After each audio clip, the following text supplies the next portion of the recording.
Hello friends, welcome to my channel multi champ.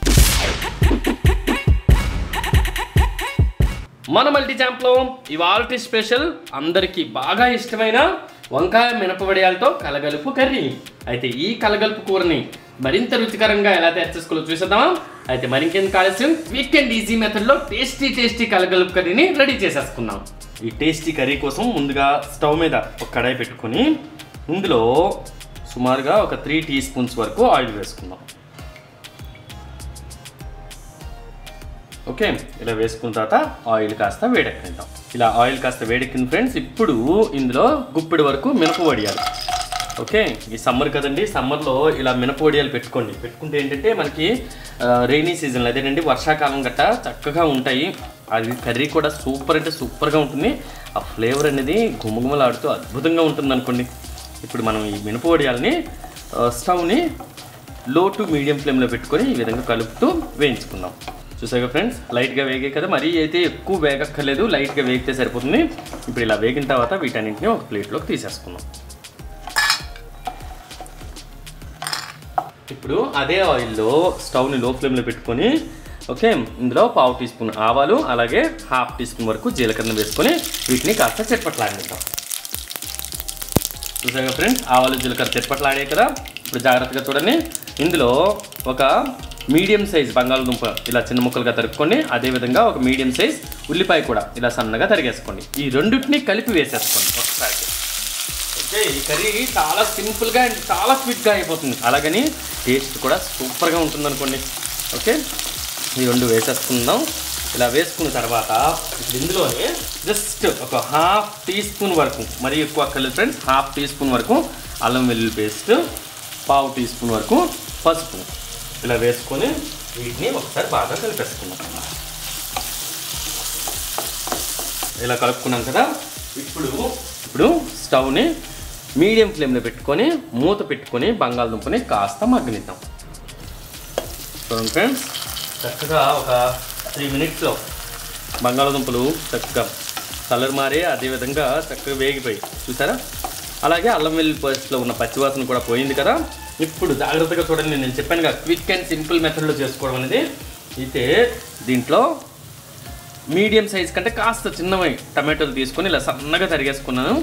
Okay, అదేవిధంగా వంకాయలు నేను సుమారుగా 150 గ్రాముల వరకు వంకాయలు తీసుకున్నాను, తెల్లటి వంకాయలు. ఓకే, ఈ విధంగా తెల్లటి వంకాయలు తీసుకొని ఇలా సన్నగా తరిగేసుకోండి. చూసారా, చిన్న ముక్కలుగా తరిగేసుకోండి. అండ్ ఒక చిట్కా ఏంటంటే, తరుక్కున్న తర్వాత వెంటనే మాత్రం ఉప్పు నీళ్ళల్లో నానబెట్టి ఉంచుకోండి అనమాట. ఉప్పు నీళ్ళని నానబెట్టుకోవటం వలన ఏంటంటే మనకు కలరు చేంజ్ అవ్వదు, అలాగే కండ్ర పట్టదు వంకాయ. ఓకే, ఈ విధంగా వేసేసుకోండి. అదేవిధంగా టేస్ట్కి సరిపడంత ఉప్పు కూడా వేసుకుందాం. ఈ విధంగా టేస్ట్కి సరిపడంత ఉప్పు వేసుకొని వీటన్నిటిని ఒకసారి బాగా కలిపేసుకుందాం. మనకు తెలుగు వారికండి కలగలుపు కర్రీ అంటే చాలా ఇష్టం కదా. దీంట్లో ఉంటే కనుక మునక్కాయ ముక్కలు కూడా వేసుకోవచ్చు ఫ్రెండ్స్. నేను ఇక్కడైతే బంగాళదుంప, టమాటో అలాగే మన వంకాయ మినపవడియాలతో చేసుకుంటున్నాం కాబట్టి నేను ఇక్కడ మునక్కాయ వాడలేదు, మీకు కావలిస్తే వేసుకోండి. ఓకే, ఇలా కలిపేసుకున్నాం కదా. ఇప్పుడు కలుపుకున్న తర్వాత మూత పెట్టి ఓకే మీడియం ఫ్లేమ్లో వీటన్నిటిని బాగా మగ్గనిద్దాం. ఫ్రెండ్స్, ఒక 7 మినిట్స్ అంటే 5 to 7 మినిట్స్ తర్వాత మూత తీసి చూసుకున్నాను.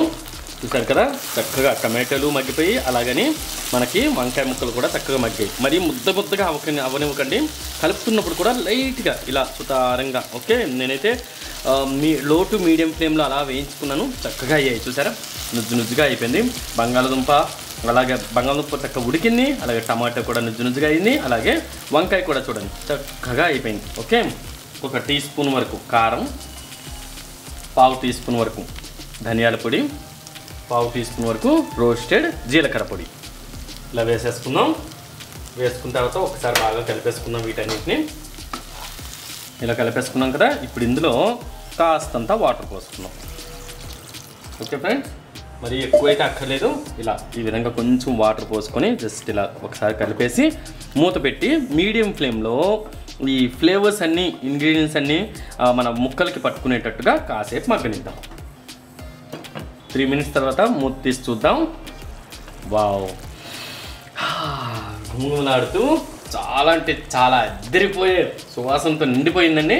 ఇప్పుడు ఇందులో మనం ముందుగా వేయించి పెట్టుకున్నాం కదా మినప వడియాలు, వాటిని వేసేసుకుందాం. వేసుకొని వీటన్నింటినీ ఒకసారి బాగా కలిపేసుకుందాం. ఇలా కలుపుకొని మీడియం ఫ్లేమ్లో కాస్త మినప వడియాలు అనేది కాస్త మెత్తబడేటట్టు మనం చూసుకోవాలి. కాబట్టి మీడియం ఫ్లేమ్లో పెట్టుకొని కాసేపు మూత పెట్టి ఇంకాసేపు మగ్గనిద్దాం. ఒక 2 to 3 minutes తర్వాత మూత తీసి చూద్దాం ఫ్రెండ్స్. వావ్, చూసారా మంచి కన్సిస్టెన్సీతో మన కర్రీ రెడీ అయింది కదా. చూసారా ఈ కన్సిస్టెన్సీ ఎంత చక్కగా, అలానే నీరు ఎక్కువగా ఉండదు, అలానే ముద్దగా కూడా ఉండదు ఫ్రెండ్స్.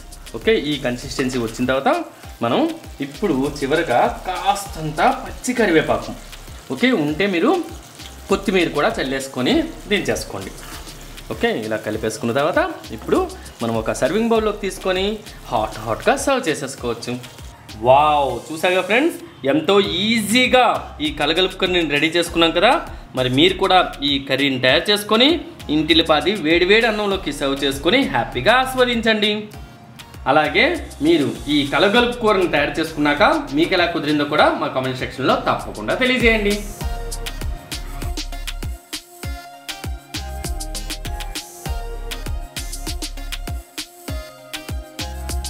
మా వీడియో కనుక మీకు నచ్చినట్లయితే సబ్స్క్రైబ్ చేయండి, షేర్ చేయండి అండ్ లైక్ చేయండి. దాంతోపాటు బెల్ ఐకాన్ డెఫినెట్గా ప్రెస్ చేయండి. Thank you friends, bye bye.